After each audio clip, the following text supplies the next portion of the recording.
So is he going to get frustrated like Saban with the new rules in college? Because when you say Saban-esque, the first thing I thought to myself is, well, then he's not long for coaching. Because with the changes that have occurred in college, Saban basically said, peace out. I don't want any part of this. And he articulated that. Have you heard any of that around, Hurley? No. See, it was different time in their careers. I mean, Danny Hurley's not even 50 yet. Obviously, Saban was at the end of his career. And Danny Hurley's smart enough to know, look, I mentor a bunch of coaches. And I have a lot of guys that have been in this business a really long time. Like, NIL and the portal is part of the business now. Just like recruiting is, just like scheduling is, just like practice preparation is, just like going to booster functions at the end of the season when you go on those tours. Like when I was at Virginia Tech and the season ended, you went recruiting and then you went all these booster functions, the Hokie tour. And, 4 days a week. You were on the road, shaking hands, kissing babies, and eating really bad chicken. But it was part of the job. Well, part of the job right now is embracing your collective. Part of the job right now is cultivating the people that can give to your collective. Because it's hard for a booster to say no to a coach. It's easier for a booster to say no to an assistant athletic director. So it's hosting functions at your house.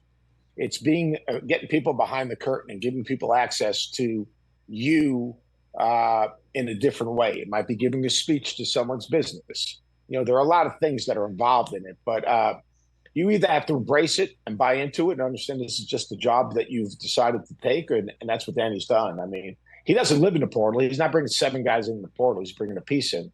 But the NIL we have to find a way to figure this thing out. There's no transparency. I mean, you hear the numbers. I mean, AJ Storr talked. His mom's running his second transfer.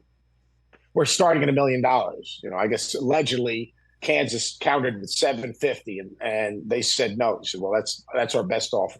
The guy averaged 14 points a game on a team that didn't win a game in the NCAA tournament or won one game in the NCAA tournament. I mean, we're out of whack. There's got to be transparency because you've got these runners that they're agents now, but they used to be runners, and they're trying to set basically the bar for what players are worth, and it's kind of out of whack. And but it's free agency, Seth. That's what everybody wanted. Well, it is wrong. It's free agency. All right, NBA, they have free agency. They have a form of free agency. It is not straight free agency. Every year is it every year? I wish it were. No. I wanted that in baseball. The players would not allow it. I would love everyone to be a free agent every year. Year to year, every single year. Every year. It's impossible to manage. There's got to be transparency. Here's what college basketball needs. I'm going to fix it in 2 seconds. 2-year contracts. On those contracts, you have a set, basically base salary, and then you have incentives. Because we forgot to talk about education. Education's gone out the window in college athletics. It's gone out the window.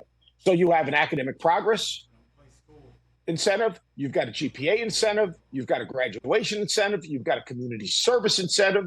All right. You've got all those incentives. And you know what else you're going to have in there? You're going to have a buyout like I had. When I went from Long Beach State to South Florida, I had to pay. When I went from South Florida to Virginia Tech, I had to pay. You want out? That's fine.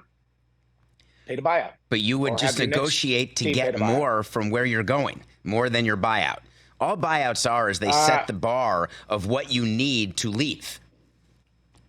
Yeah, but buyouts also pay back to the institution that you're leaving that invested in you, which enables them to go get the next coach or the next player.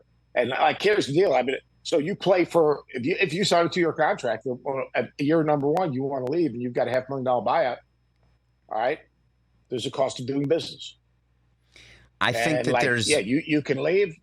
You know what? That next school, if they're going to pay the buyout, so then they're going to pay you $1 million and going to pay a $500,000 buyout. You better, there's got to be something that we have some form of responsibility because the coaches can go anywhere they want. Yeah, they can, and there's usually a very hefty buyout. I paid over $500,000 in buyouts, and I didn't make the money that these guys are making now. But you did it for a reason, I would assume. I did it for a reason to either coach at a higher level, or if there was a change of athletic director at one of my jobs, there was a new AD coming in. I never liked to work for a new AD. I'm There fascinated by are Seth. other reasons. If you think about what we're talking about from a business standpoint, you said education's out the window. I would put it, which is disgusting. It should never be that way, but I'm not sure that it was ever in the window, and we can debate Oh no, that. I know, I do know it. I know it was in the window because I did it for 33 years. Well, I know it was in the window. I know the bridge I built for my former players that are now doctors and CPAs and lawyers and teachers and doing all. But you know what? Because education was important to us. Like I spoke to a coach the other day. All right, and I speak to guys every single day. All right. And it used to be, what's your major? You'll meet with the dean of the school. You'll meet with the university president. We'll talk about role and playing time and style of play and fit. All right. You know what it is now? It's one thing. It's one thing. How money. Much? And you know what? Here's what we're going to have. And I know I've gotten off target of the NCAA tournament. Here's what we're going to have, just to give you an idea. We're going to have a generation of guys that I'll use Nigel Pack as an example. Nigel Pack's a nice player at Miami, got paid $400 a year the last 2 years. I think he's coming back. Apartment, a car. Not an NBA player. Nice player, not an NBA player. Going to have to go overseas. All right, he's going to go overseas. You know what his starting salary is going to be? Probably $70,000. And if he doesn't play well, let's take just any player. If he doesn't play well, he'll be sent home. Because in Europe, if you don't play well, you get sent home.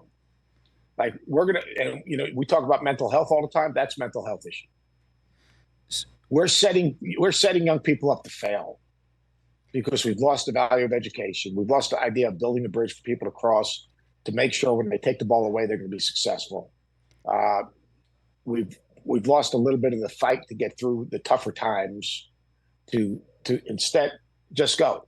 And we see it. We see it in grassroots basketball. I don't like this team. I'll switch another team. I like it, and that's great. And people say, "Well, coaches." Yeah, I understand that. We've been dealing with my that. First coach, Seth. It's such a complicated conversation because in baseball we're drafting kids out of high school, and we can pretend we're giving them skills, but the majority of them are not going to make the big leagues, and even if they do, they're not going to be able to make a permanent living, and they've bypassed college. So the way we make ourselves feel better. Where do they go back to?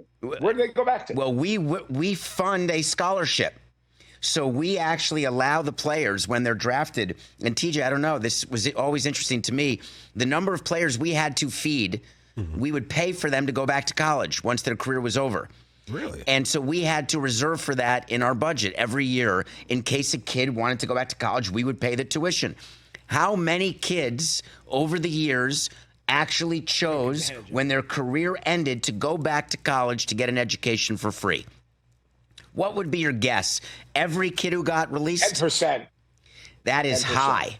Wow. It got to the point where I stopped reserving for the college scholarship plan because it was easier to self-insure it. If we got a call from someone, hey, I want to go to Duke. All right, we'll cut the check for $50,000. Go to Duke. And we would negotiate the semesters in advance.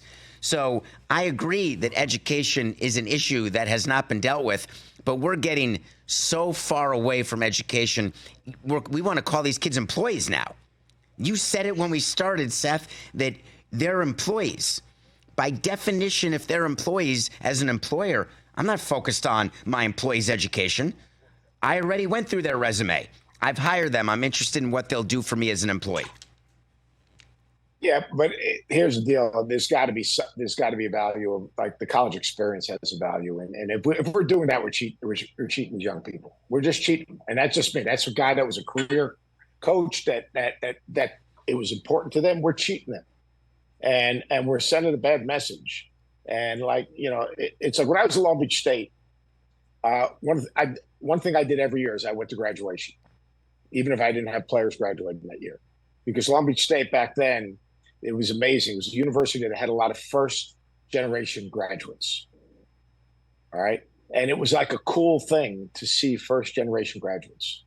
And then, if you have a first-generation graduate, the odds of that person's child becoming a graduate is really high. It's really high. We say, well, it's no big thing. And those baseball players, you say, that didn't go back. Well, I give you a better idea. Go back and see what those guys are doing now. Catch the Rich Eisen Show every single day on the Roku channel, 12 to 3 Eastern, for free.